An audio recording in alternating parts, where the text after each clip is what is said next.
The Democrats are saying that if the Republicans get into power, they're going to ban all abortion federally. You think it's true? Find out next.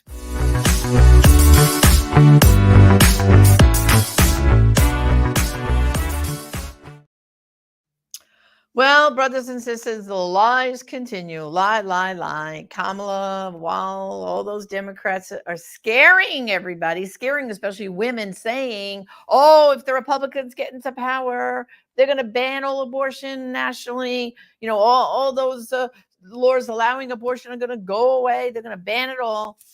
Brothers and sisters, it's not going to happen. And let's look at this clip from our wonderful Speaker of the House, Mike Johnson. Let's hear what he had to say. But, Mr. Speaker, you co-sponsored the Life at Conception Act. You are the Speaker of the House. The Life at Conception Act would have effectively banned abortion at the federal level. So I think a lot of people want to know where you stand on this, because Donald Trump has said that he would veto a national abortion ban. So can you say that you wouldn't move to try to ban abortion at the national level? I understand there's not a consensus, but would you move to ban abortion at the national level? I couldn't do that even if I wanted to, Kristen. I have 434 colleagues. I mean, I'm a Bible-believing Christian. I believe in the sanctity of life. That's my view doesn't change. But there's no way I could bring that bill in Congress right now. We couldn't even get I don't know, it would be a very small vote right now, okay, even among Republicans. So we have a lot of work to do. The pro-life organizations and groups are out there doing what they do.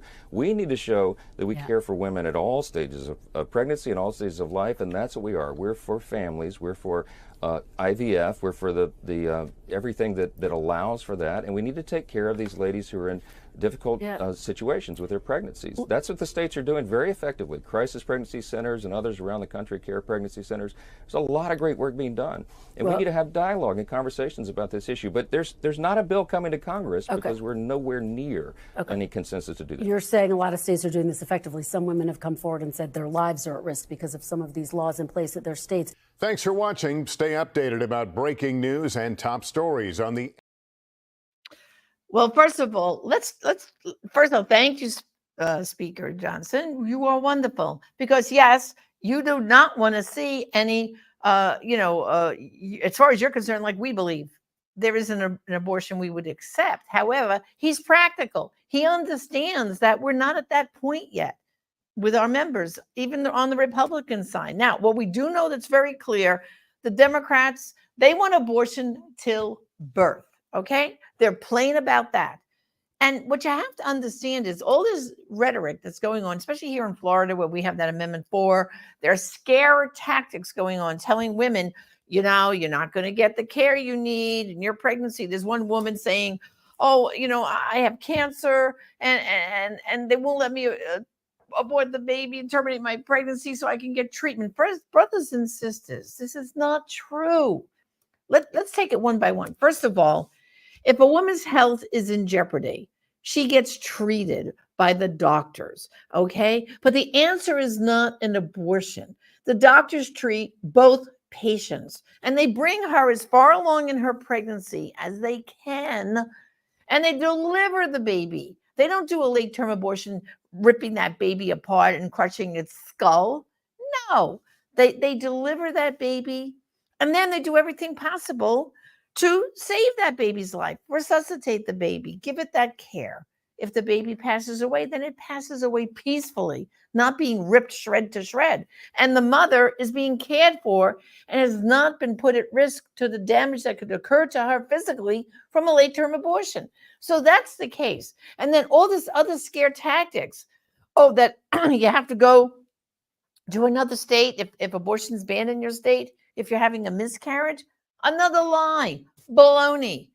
Any doctor can treat any woman for any complication of pregnancy, no matter what the laws are in her state.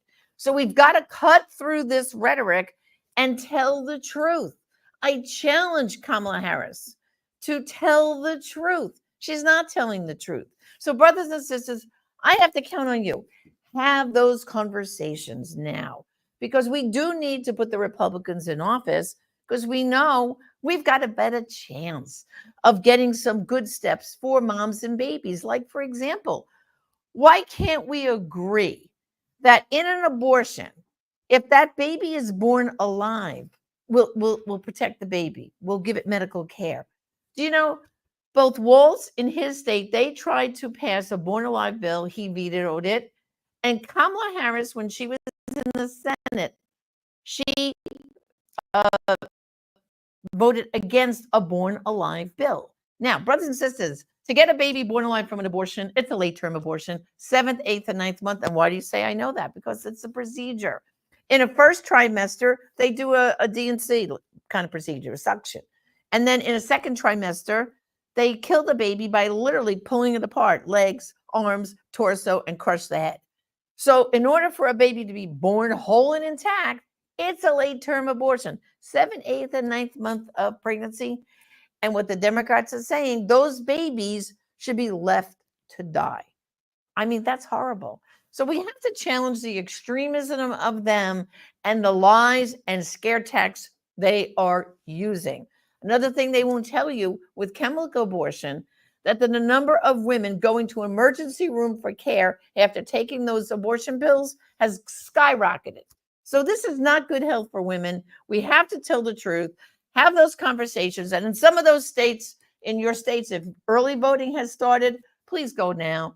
Vote early, vote pro-life, and let's bring this home for the babies and their moms, okay? Thank you. God bless.